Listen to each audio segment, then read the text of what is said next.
హరి ఓం. ఈనాటి మంత్రము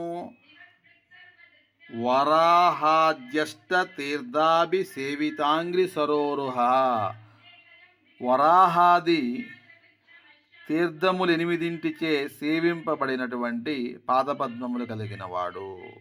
వరాహము మొదలైనటువంటి 8 తీర్థాలన్నీ కూడాను ఆ తిరుమలలో చుట్టువైపులే ఉన్నాయి మనకి. గోగర్భం, రామకృష్ణ తీర్థం, తుంబుల తీర్థం, చక్రతీర్థం, ఇలాంటి 8 తీర్థాల చేతను సేవింపబడినటువంటి పాదపద్మములు కలవాడు.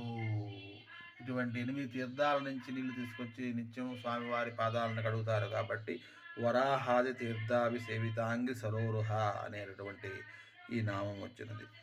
ఓం వరాహాద్యష్ట తీర్థాభిసేవితాంఘ్రి సరోరుహాయ నమః. ఓం వరాహాద్యష్ట తీర్థాభిసేవితాంఘ్రి సరోరుహాయ నమః.